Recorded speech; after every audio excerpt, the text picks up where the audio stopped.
원래 제가 토요일 새벽이나 그다음에 일요일 새벽 날 한 주를 정리를 하는데 오늘은 오늘 해야 될 것 같습니다. 이번 주에는. 오늘 미국 3대 지수 내려갔거든요. 그다음에 여기 보시면 이게 구리 가격이 녹색이고요. 오일 가격이 파란색인데 여기 보시면 좀 급등했다가 다시 밑으로 쭉 유가 같은 경우는 급락했습니다. 사실 구리는 그만 상대적으로 적지만. 그리고 미국 그 시총 큰 애들 보면 주가 하락세가 굉장히 세요. 제가 지난번에 매집했다는 말씀은 드렸었는데 오늘 수익을 확정하고 청산했습니다. 사실은 미국에서 산 거는 오늘 청산했어요. 국내에서 산 것도 있습니다. S&P 500 지수나 나스닥을 추적하는 ETF가 국내에 상장되어 있는 게 있잖아요. 그거를 국내에서 산 것도 있거든요. 걔는 청산할지 말지에 대해서 일단 오늘 선물 거래가 움직이는 거 보고 결정을 할 겁니다. 사실은 어제 청산할까라고 생각을 하다가 이 생각을 왜 했냐면 사실 바뀐 게 없고 유예만 한 거잖아요. 그런데 이렇게 큰 폭으로 튀었다는 얘기는 바뀐 게 없으니까 이게 이 끝 아니야? 라는 생각을 했었기 때문이거든요. 근데 어제 장대 양봉이 너무 세게 만들어졌기 때문에 오늘 시작하는 게 사실 이 윗단에서 시작해서 이렇게 밑으로 내려오면서 걸렸으면 참 좋은데 그럼 좀 죄송합니다. 기다려 봤을 건데 여기 아래로 내리 꽂았다가 시작하면서 이렇게 올라갔거든요. 그래서 이 강도가 그렇게 약한 것 같습니다. 그리고 이제 50일 이평선이 200일 이평선을 뚫는 것까지 터치해서 올라갈 수 있는 가능성이 만약에 여기서부터 시작했다면 좀 볼만한데 이게 바닥점에서부터 시작했거든요. 이 밑으로 밀려서. 그래서 일단은 미국 쪽에서 산 주식은 청산을 했고 ETF는 청산을 다 해버렸고 이 하락폭이나 이런 것들은 지난번에 말씀드렸던 그 수준 정도는 아직 바뀐 게 없습니다. 5천선이 기본이요, 그러니까 바닥이라고 지난번에 될 것 같다고 생각을 말씀드렸고, 이거 뚫리면 4,600선 언저리 내려갈 거라고 생각하고, 이거 더 뚫리면 4,000선 내려갈 거라고 생각을 하고 있습니다. 3,000선까지 내려갈 수도 있겠느냐? 예, 이것도 가능성은 있다고 보고 있습니다. 왜냐하면 이게 반토막이거든요. 관세 정책을 트럼프가 아무 생각 없이 계속 중국하고 유럽하고 서로 핑퐁을 주고받으면 반토막이 날 수 있다고 보고 있습니다. 근데 그런 가능성은 낮다고 보고 있고요. 다만 그래서 S&P 500 지수로 상당히 최적화돼서 살 수 있다면 아마 40% 정도 초반대에서 사면 상당히 매력적이지 않을까라는 생각은 개인적으로는 하고 있습니다. 예전에 우리나라 코스피 관련해서 한 2,300, 400 이때 저가 매수하라고 전문가들이 얘기할 때 제가 이거는 싼 게 아니다. 최소한 싸다고 생각되려면 코스피가 2,000선에 접근해 있어야 된다라고 말씀을 드린 적이 있거든요. 그 얘기는 똑같습니다. 지금도. 코스피 기준으로 보면 일단 그리고 요게 파란색이 이게 S&P 500 지수입니다. 그 다음에 요 짙은 색이 요게 비트코인이에요. 비트코인이 이미 말씀드렸듯이 주가하고 상관관계가 높다 그랬죠. 그래서 S&P 500 지수 고점 못 들어올 때 얘도 고점 못 뚫고 같이 추세적으로 얘가 먼저 붙는 게 있고요. 최근 트렌드를 보면 주가가 거의 똑같이 움직이고 있죠. 여러 가지 분석을 합니다. 비트코인에 대해서. 그런데 그 분석에 대한 부분을 다 차지하고, 그걸 분석을 안 하는 게 아니고 하는데 차지하고, 비트코인은 위험 성향이 강한 사람들이 투자하는 자산이거든요. 근데 그 위험 리스크에 대해서 이 주식시장도 상대적으로 위험 리스크가 큰 사람 쪽에 투자하는 거기 때문에 주식시장에서 그러니까 위험 회피 현상이 강력해지면 투자자들의 이 비트코인은 그대로 영향을 주고받는 형태로 움직이거든요. 그래서 주가하고 상관관계가 높다고 이해를 하시면 될 것 같아요. 다만 최근 판단한 것 중에 금값이 여기 주가가 급락했죠. 주가 급락하고 그 이전에 이게 10년 국채 수익률입니다. 10년 국채 수익률이 따라서 내려오고 있었어요. 주가가 아랫방향으로 방향을 잡으면서 10년 국채 수익률이 못 올라가고 여기 보시면 이제 아랫방향으로 방향을 잡으면서 10년 국채 수익률이 못 올라가고 따라 내려왔죠. 그리고 급락하는 요 시기에 채권 수익률이 내려왔다가 갑자기 얘가 팍 들렸습니다. 금값도 올라가다가 주가가 급락하니까 금값이 내려왔죠. 연이틀. 그리고 내려왔다가 주가 한 번 더 내려갔는데 금값이 내려왔다가 채권 수익률이 급등하니까 금값이 멈추고 다시 올라가고 있습니다. 이게 무슨 얘기냐면 금에서 이탈을 해서 갈 자산이 안전자산이 10년 국채 쪽으로 움직여야 되는데 10년 국채 수익률이 올라간다는 얘기는 채권 가격이 떨어진다는 뜻이거든요. 그러니까 여기서 들고 이쪽으로 자금이 못 들어오고 그분으로 다시 이동하고 있는 것 같습니다. 제가 보기에는. 그리고 트럼프가 90일 관세를 유예한 가장 큰 타격은 아마도 이 채권 수익률이 급등하고 있는 이 현상 때문에 일어나고 있을 것 같아요. 그래서 이 채권 수익률, 10년 국채 수익률, 장기 채권 수익률을 일단 잡는 어떤 형태를 만들어야 되는 형태로 지금 가고 있는 것 같습니다. 제가 보기에는. 여하튼 그래서 일단은 금값하고 채권 수익률의 움직임, 그러니까 금값의 움직임은 10년 국채 수익률의 움직임과 상관관계가 있을 거다. 이렇게 이해를 하시면 될 것 같아요. 그리고 이걸 잡는 무슨 조치를 트럼프도 그러지만 연준에서도 해야 되는 거 아닌가라는 생각을 지금 하고 있습니다. 자, 일단 요거 젖히고 뉴스를 좀 보면요.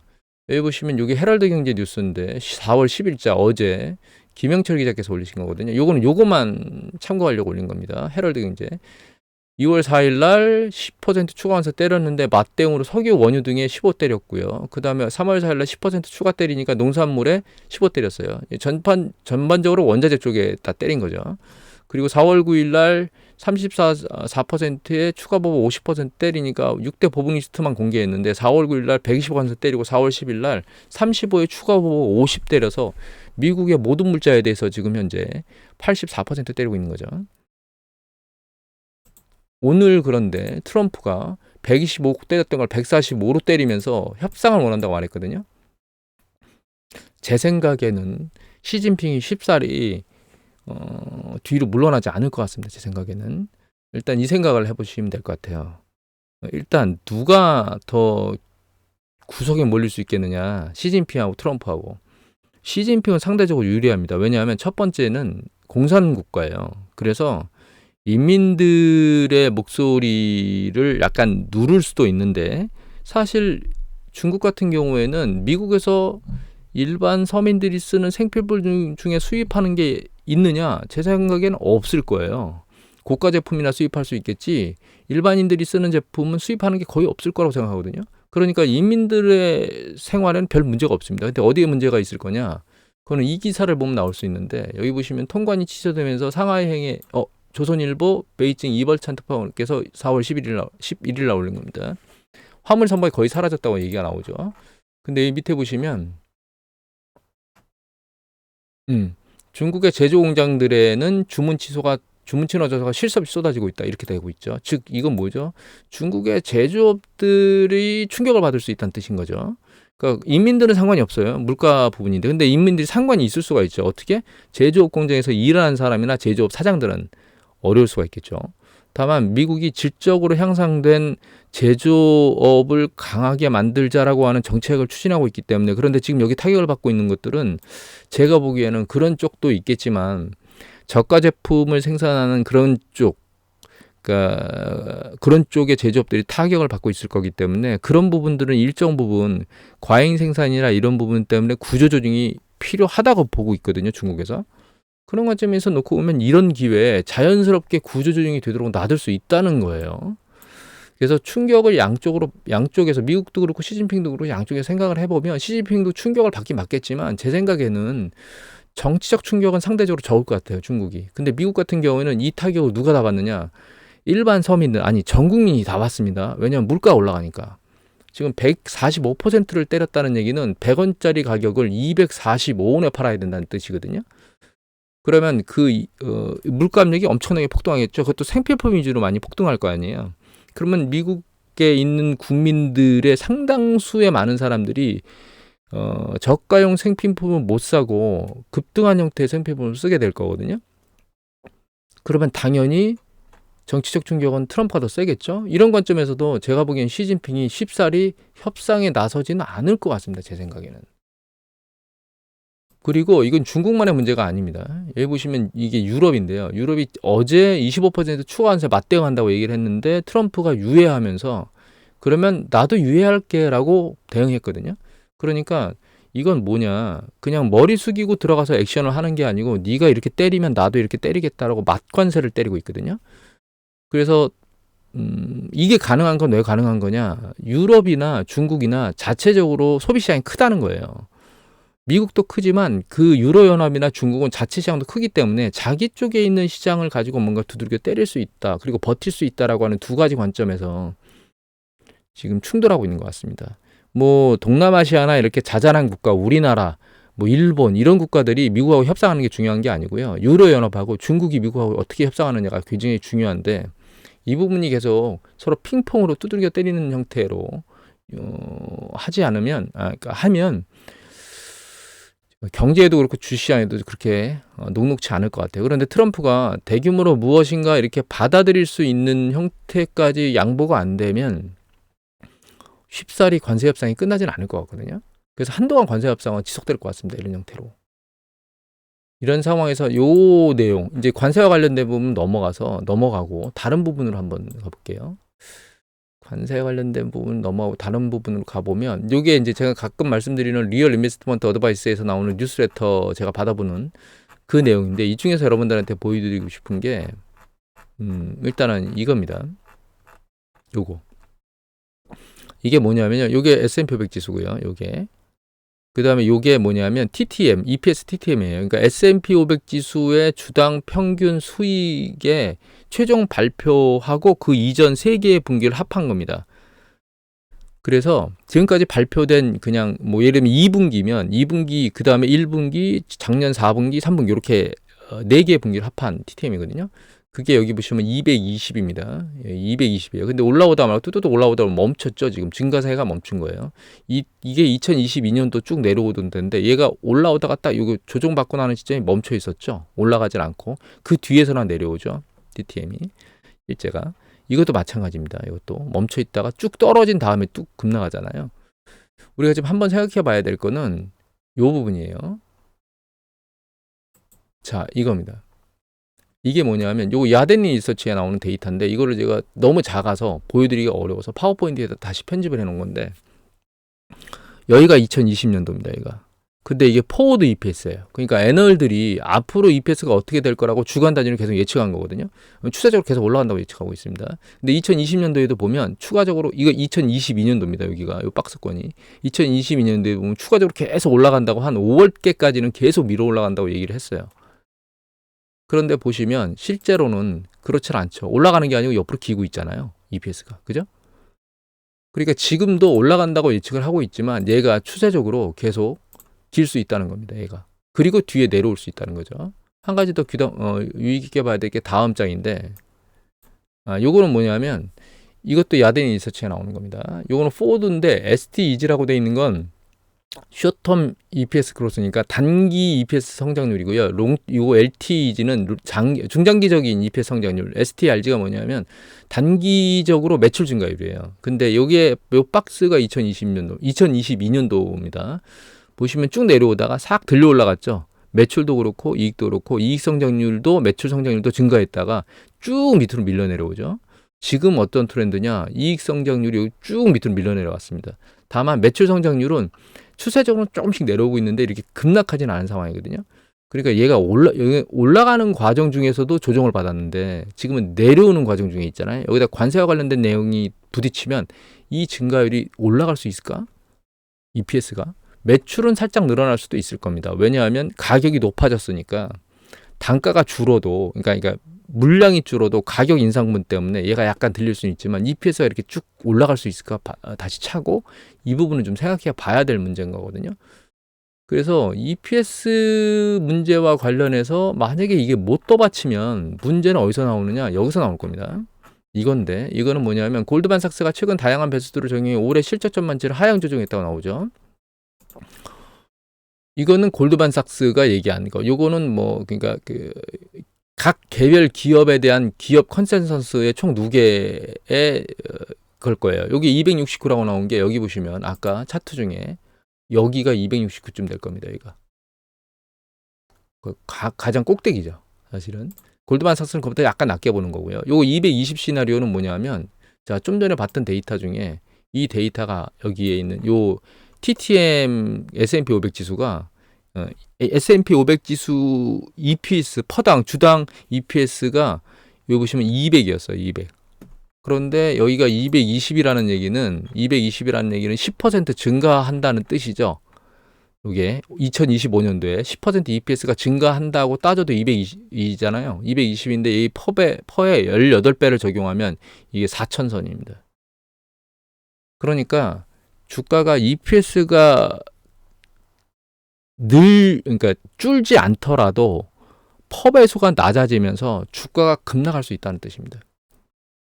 그래서 여러분들이 생각해 보셔야 될 거는 주가가 지금 상당히 많이 조정을 받았잖아요. 이 조정을 받았는데 이 조정받은 게 이게 진짜 4천까지 내려갈 수 있을까라는 생각을 여러분들은 하실 수 있거든요.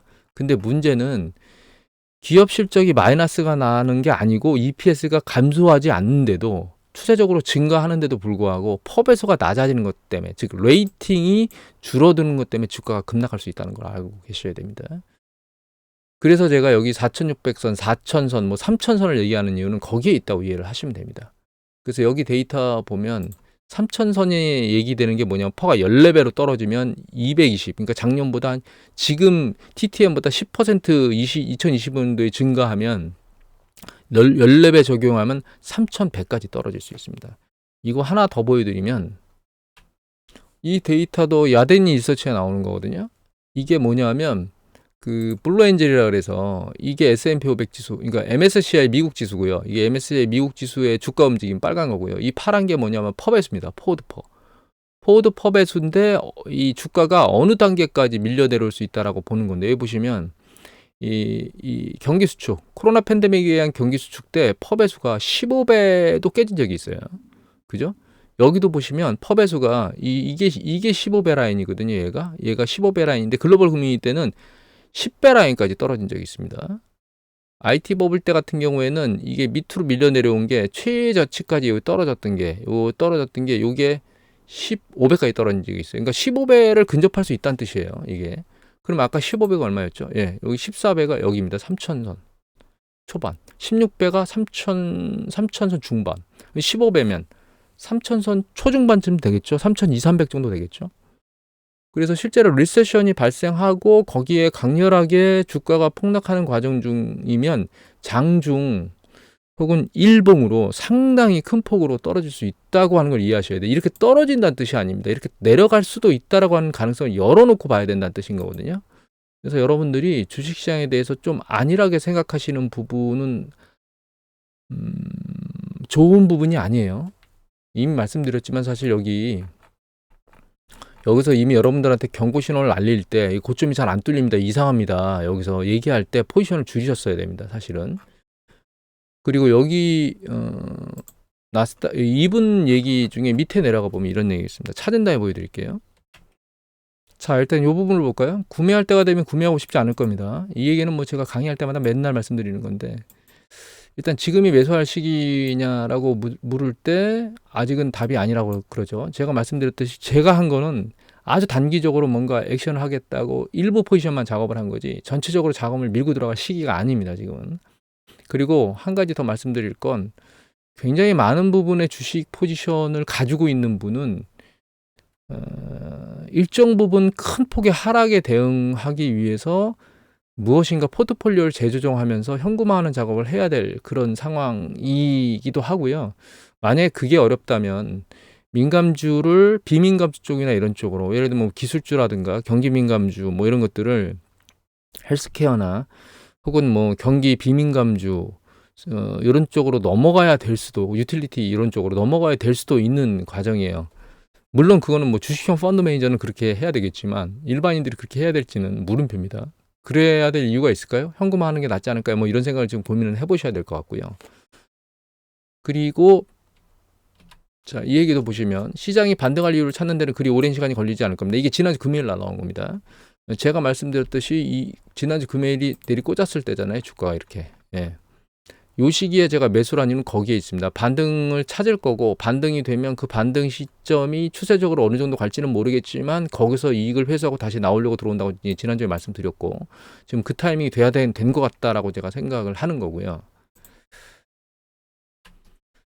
그리고 여기서도 마찬가지로 보시면 반등 이후에 지금 이틀 금요일 떨어지고 반등 이후에 여기 보시면 50일 이평선 터치됐잖아요. 이 상황이면 상당히 위험한 거예요. 지금 S&P 500 지수가 50일하고 200일 이평선이 터치가 되려고 있거든요. 이게 반등한다 그러면 사실 여기서 제가 오늘 일부는 확정을 했지만, 선입 확정을 했지만 여기서 들려서 여기까지 터치해서 올라가거나 이거보다 더 뚫릴 수 있는 가능성은 아직도 열려 있긴 합니다. 그런데 강도가 너무 약해요, 사실은. 여하튼 그래서 시장이 여러분들이 생각한 것처럼 그렇게 뭔가가 지금 해소됐느냐, 해소된 거는 아무것도 없습니다. 상황이 악화될 수 있는 가능성이 더 높냐? 예, 저는 그렇게 보고 있습니다. 향후의 진행 경로는 어떻게 될 거라고 보고 있냐면 결과적으로 90일 유예한 상태에서 상호 협상을 하고 그 협상 과정에서 긍정적인 신호가 나오면 주가에 긍정적으로 반영할 거고요. 그렇지 않으면 부정적으로 작동할 겁니다. 다만 거기에 플러스 알파로 작동할 수 있는 게 그게 경제 지표입니다. 고용 지표하고 소비 지표가 그다음에 물가 상승 지표가 나옴에 따라서 그게 악화되는 형태로 추세가 전개될 것 같아요. 그러면 주식시장이 아래로 밀려 내려가면서 눌리게 될 겁니다. 어쩌면 협상하고 상관없이 눌려 내려갈 가능성이 높고요. 트럼프가 뭔가 빈손으로 나올 수는 없기 때문에 무엇인가 협상을 하려고 하는, 그러니까 트럼프가 유리한 쪽으로 협상이 되면 될수록 사실은 경제한테는 악재입니다. 그게 좀 안 좋은 거죠. 자, 그러면 경제하고 트럼프 관세 협상 관련돼서는 이렇게 움직이겠지만 그럼 연준은 뭘 할 수 있겠느냐? 연준에서 생각을 해보면요. 이게 연준 차트하고 복합적으로 있는 건데, 자, 여기 보시면 파란색이 연준의 자산 규모고요. 빨간색이 기준금리입니다. 요 보라색, 요게 10년 국채 수익률이고요. 그 다음에 여기 있는 요게 나스닥 주가 지수입니다. 이 글로벌, 코로나 팬데믹 터지기 직전에 움직였던 걸 좀 설명을 드릴게요. 여기 보시면 연준이 계속 QT를 진행하면서 이 연준 자산이 계속 준다는 얘기는 QT를 진행한다는 얘기입니다. 시장에서 자금을 계속 빨아들인다는 뜻이에요, 현금을. 그런데 여기 위로 쭉 올라간다는 얘기는 국채나 MBS 같은 것들을 매입하면서 시장에 자금을 던진다는 뜻이거든요. 이게 QE를 한다는 뜻입니다. 그런데 코로나 팬데믹 터지기 전에 일단 경제가 좀 안 좋은 상황으로 움직이고 있었어요.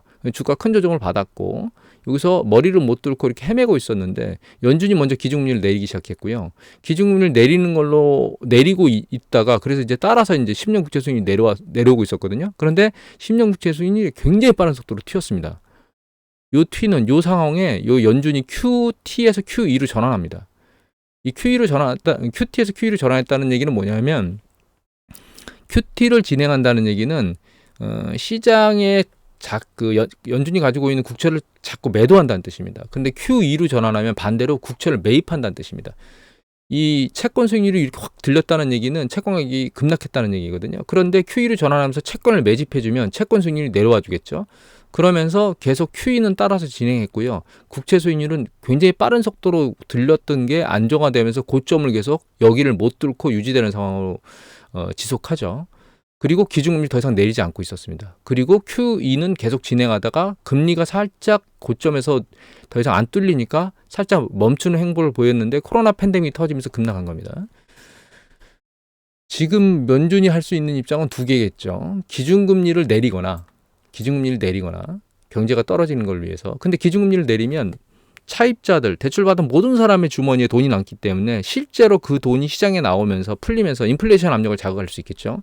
그런데 QE를 하면 QT에서 QE를 전환하면 그거는 가계와 기업한테 직접 가는 게 아니고 금융 시스템 안으로 돈이 들어가는 겁니다.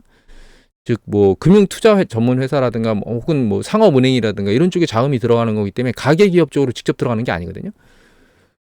그리고 QE로 그러면 그게 인플레이션 압력으로 작동이 바로 되는 건 아니라는 거죠. 그 돈을 가계기업이 다시 어떤 형태로든 당겨가서 그 형태가 들어와야 되는데 그럼 가계기업이 공격적으로 그렇게 QE가 진행됐을 때 자금을 당겨가겠느냐라고 하는 부분을 한번 생각해 보면 이게 뭐냐면 이게 대출 기준입니다. 은행들의 몇 개만 뽑아왔는데 이게 이제 대기업하고 중기업 그 다음에 이게 소비자 이게 크레딧 카드거든요. 근데 이게 제로라인 위에 있다는 얘기는 전 분기보다 대출 기준을 강화한 쪽이 많다는 뜻입니다. 이게. 그러니까 지금 보면 대출 기준이 다 전 분기보다 강화된 쪽이 많아요. 그리고 이게 최근 보면 제로라인까지 붙었었거든요. 가계 쪽에서 죄송합니다. 기업 쪽하고 그 다음에 기업 쪽하고 가계 쪽에서 거의 붙었었는데 다시 들려 올라왔죠. 기준을 강화하는 쪽으로 선회하는 숫자가 많아졌다는 뜻입니다. 거의 그 기준을 변경하지 않던 쪽에서. 그런데 이건 기준입니다. 기준은 강화되는 쪽으로 바뀌어 있죠. 아직 바뀌었거나 계속 유지되고 있거나 강화된 쪽으로. 얘가 수요입니다. 수요는 반대입니다. 제로라인 위에 있으면 수요가 강해지는 거예요. 제로라인에 있으면 중립입니다. 전분기 대비. 밑에 있으면 수요가 약해지는 겁니다. 이거 당겨보면 이렇게 나옵니다. 수요가 강해지는 영역도 있어요. 전분기보다. 상당폭 강해졌죠. 여기 보시면. 갑자기 여기서 팍 튀어 여기까지 한 번에 튀었거든요. 여기가 어디냐면 대기업하고 중기업입니다. 그러니까 시장에서 자금 수요를 막 당기려고 하고 있는 거예요. 대기업하고 중기업은. 근데 이게 관세와 관련된 실제 이렇게 대규모 관세를 때리겠다고 하기 전에 조사가 된 거거든요. 이거는 2월 달에 조사가 된 거니까. 그래서 아직까지는 그게 반영이 안 돼 있는 상황이기 때문에 요 다음 분기 때 봐야 되는데, 여기 보시면 소비자 대출하고 크레딧 카드는 보시면 수요가 쭉 중립을 넘어선 데까지 왔다가 다시 빠지고 있습니다. 지금 수요가. 이게 크레딧 카드입니다. 요게 소비자 신용이거든요. 소비자 신용은 올라오다 말고 옆으로 기고 있습니다. 그러니까 연준에서 QE를 때려서 진행한다고 해서 가계와 기업이 공격적으로 자금을 땡겨 가겠느냐, 그럴 수가 없을 것 같아요. 일단 은행이 기준을 쥐어 짜고 있는 형태로 터닝한 상태고, 수요는 기업이라든가 대기업이나 중기업에서 수요가 더 강해지는 쪽으로 움직이긴 했는데 기준이 그걸 따라가지는 않고 있거든요. 아직까지는. 그런 관점에서 놓고 보면 기준금리를 낮춰주는 걸로 하게 되면 직접적으로 가계 기업한테 돈을 쥐어주는 거하고 똑같은 효과이기 때문에 기준금리는 안 내리더라도 QT를 진행하던 걸 QE로 전환할 수는 있을 것 같습니다. 연준에서 할 수 있는 게 먼저. 그리고 그거를 우리가 생각해 봐야 될 게, 보시면 최근에 10년 국채 수익률이 쭉 따라서 내려오다가 급등했잖아요. 지금 최근. 요거가 이 채권 수익률이 이렇게 위로 급등하는, 채권 가격이 폭락하면 이 미국 10년 국채가, 이건 굉장히 부정적인 거죠. 트럼프도 원하는 게 아니고 연준도 원하는 게 아닐 겁니다. 얘를 좀 진정시키려면 지금 한 가지 옵션 거래되고 있는 게, 얘기되고 있는 게 그거예요. 은행 쪽에서 국채를 매입할 수 있는 규정을 일정 부분 잡아놨는데 그걸 풀어줌으로써 은행 쪽에서 미국 국채를 매입할 수 있도록 풀어주는 거 하나. 근데 지금 QE 얘기는 아직까지 뉴스보도에서 제가 못 들었거든요. 근데 QE를 전환하면서 금리를 내려주는 것보다는 인플레이션 압력에 대해서 상대적으로 충격이 좀 덜하고, 국채든 잡아줄 수 있는, QE를 하게 되면 국채를 매입할 거니까 연준에서 그런 형태로 해서 QE가 작동하는 그런 부분이 일어날 수 있다라고 보고 있습니다. 그리고 그게 주식시장의 중요한 시그널일 수도 있습니다. 왜냐하면 그 시기에 보시면, 여기 보시면 늘려보면 여기서 요게 플러스로 터닝한 뒤에 주가가 이렇게 머리를 두들겨 맞죠. 이게 나스닥입니다. 이렇게 두들겨 맞고 있었는데 여기서 QE로 쭉 진행하면서 나스닥이 쭉 밀고 올라가죠. 다만 이번에는 이 QE 진행으로 인해서 주가가 반등한다 하더라도 이 주가 반등은 굉장히 부분적일 겁니다. 얘는. 왜냐하면 관세 정책이 계속 두들겨 때리고 있기 때문에 약재가, 이 반등은 제가 보기엔 부분적일 거라고 생각하고 있고 추세적일 수가 없다고 보고 있습니다. 그래서 다음번에 나올 주요 정책은 제가 보기엔 연준 입장에서는 기준금리가 아니고 QT에서 QE로 전환하는 거다. 국채를 매각해서 매입으로 전환하는 거다. 이렇게 이해를 하고 있습니다. 그리고 CPI 지수가 발표된 거 오늘 보면 코어 CPI는 예측치보다 더 낮았어요. 물론 CPI도 낮아요. 물론 이거는 아직까지는 관세 영향이 안 미쳐진 거기 때문에 4월, 5월, 6월 요때 움직임에 물가 상승률을 봐야만 될 겁니다. 근데 물가는 당연히 올라가게 될 거예요. 왜냐하면 물가라고 하는 거는 그냥 가격표를 보는 거지 물량이 얼마나 팔리는지는 지금 상관 안 하는 거거든요.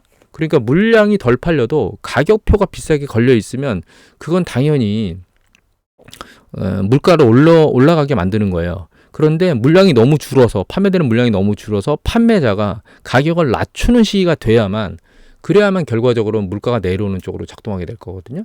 그런데 이제 이 생각은 해봐야 됩니다. 관세가 올라오기 전에 대규모로 사재 끼는 작업을 하잖아요. 지금 소비자들이 막 재는 작업을 하고 있죠. 그러면 결과적으로는 일시적으로 수요가 쭉 빨려 들어갔다는 얘기고, 그러면 뒤에 수요가 안 일어날 수 있겠죠. 언제? 가격표가 올라갔을 때 수요가 안 일어날 수 있습니다. 그럼 그 안 일어나는 수요 때문에 물건을 판매하는 사람 입장에서는 이렇게만 들고 있는 것보다는 가격 올렸던 걸 조금 좀 내려서라도 수요를 창출하겠다는 생각이 들 수 있겠죠. 그런 시기가 작동할 거라고 보고 있습니다. 그래서 연준이 얘기한 인플레이션 압력은 일시적일 거고 추세적일 가능성은 상대적으로 낮다라고 이전에 얘기했던, 좀 그 뒤에 와서 지속될 수도 있다고 얘기를 바꿨죠. 제롬 파월 연준 의장이. 근데 저는 지속될 수 있는 것보다는 경기 수축 때문에 인플레이션 압력이 일단 일시적으로 확 올라왔다가 그 다음에 조금씩 아래로 가라앉는, 최소한 계속 들려 올라가진 않는 그런 형태로 작동할 거라고 생각을 하고 있습니다. 그래서 그 시기와 맞물려서 혹은 그거 이전에 주가가 폭락하게 되면 수요 위축이 급격히 발생할 거기 때문에 그거를 사전에 예측하고 기준금리를 연준이 내려줄 수 있겠다. 그래서 지금은 연준의 액션은 일단 먼저 QT에서 QE를 전환하고 그 다음에 물가 상승률 상황, 그 다음에 주가 상황을 동시에 보면서 기준금리를 추세적으로 움직이는 이런 형태로 작동할 거라고 생각하고 있습니다. 그리고 주가가 실제로 큰 폭으로 떨어져서 바닥 시점이 뭐 4,000이니 3,500이니 3,000이니 4,600이니 이런 여러 가지 말씀을 드리고 있는데 경제 상황으로 실제로 바닥이라고 우리가 인지할 수 있는 건 사실 여러 가지 경제 지표를 봐야 되겠지만 재고 지표가 중요한 지표 중에 하나입니다. 재고 지표가. 잘 보시면 이건 우리나라 건데요. 미국 거 이게 미국 재고 지표입니다. 경기가 수축되면 일정 부분 재고 조정이 일어나요. 이렇게. 그 다음에 경기가 수축이 끝난 시점에 재고는 다시 재팽창합니다. 그러니까 재고 투자로 들어가는 거예요. 설비 투자나 이런 것들은 안 하더라도 기업이 처음에는 안 팔린 물건을 공장에서 계속 빼는 재고 조정을 하다가 일정 부분 재고 조정이 끝나잖아요. 그러면 그 다음에 재고 투자를 할 수밖에 없습니다. 근데 미국은 아직 재고 조정이 안 일어나고 있고요. 이거 이제 1월 달 발표이기 때문에 이게 한 4월 정도 나와야만 재고 조정이나 이런 것들이 보이게 될 것 같아요. 1, 2월 막 이럴 때는 막 대규모로 막 수입을 해댔기 때문에 재고가 계속 늘어나거나 뭐 혹은 그 이전에 뭔가 액션을 하기 위해서 재고 상황에 대해서는 아까 건드리지 않은 상황일 거기 때문에 3, 4, 5월 뭐 이런 시기가 되면 재고 조정이 일어날 거라고 보고 있고요. 이 재고 조정이 일정 부분 일어난 뒤에 경기가 다시 확장 국면으로 터닝한 요 시기에 주가가 폭락해 있을 겁니다. 요 언저리에서. 이때가 주식을 매입하기가 가장 좋은 시기입니다. 왜냐하면 재고 수축이 끝나고 다시 재팽창할 시기가 이어지는 시기이기 때문에 이 부분은 제가 강의를 드린 분은 이 개념을 알고 계실 거예요. 여하튼 그래서 일단 주식시장 자체가 조정이 언제 끝날 거냐 저 알 수가 없죠. 그런데 두 가지 중에 하나일 거예요. 주가가 큰 폭으로 폭락하거나 큰 폭의 폭락 1차 타겟이 저는 4,000선이라고 보고 있고요. 상황이 심각해지면 아까 보셨던 3,000 중반대, 그러니까 초중반대까지도 밀려 내려갈 수 있는 가능성은 열려 있다. 물론 거기까지 갈지 안 갈지 모릅니다. 근데 일단 1차적으로 주가가 1차 조정이 끝났다고 그나마 볼 수 있는 정말 안전하다라고 볼 수 있는 선은 S&P 500 지수는 4,000선이라고 저는 개인적으로 보고 있습니다. 그리고 실물 경제 지표 중에 여러 가지를 봐야 되겠지만 재고 조정 지표가 일정 부분 이렇게 터닝한 시점이 되면 내려오다가 이때가 되면 주가는 조정이 거의 다 끝났고 이제는 경기가 확장 국면을 터닝한 시점이기 때문에 요 언저리가 그나마 중요한 시그널 중에 하나가 될 거다. 이렇게 정리를 해드리면 될 것 같아요. 오늘은 내용이 굉장히 길었고요. 전반적인 내용 중에 큰 틀까지 다 봤는데 그냥 간단히 최종적으로 정리하면 주요 이슈는 뭐냐. 트럼프하고 중국하고 유럽이 관세에 대한 협상을 하는데 계속 서로 핑퐁만 주고받고 이익만 챙기려고 하는 쪽으로 가느냐 이게 첫 번째입니다. 협상이 잘 이루어질 거냐 티격태격이 더 세질 거냐 이게 첫 번째고요. 두 번째 연준 입장에서 놓고 보면 QE를 먼저 때릴 거 이 부분. 그 다음에 CPI나 주가 폭락 가능성에 따라서 연준이 기준금리를 움직이게 될 거다. 그리고 세 번째 자산 가격 중에서 놓고 보면 국채 가격이 상당히 중요하죠. 이 국채 가격을 뭔가 눌러놓는 액션을 취하지 않으면 미국 글로벌 금융시장은 전체 다가 요동치는 그런 정말 좋지 않은 상황으로 바뀌게 될 거다. 이렇게 이해를 하시면 될 것 같습니다. 오늘 이것을 마치도록 하겠습니다.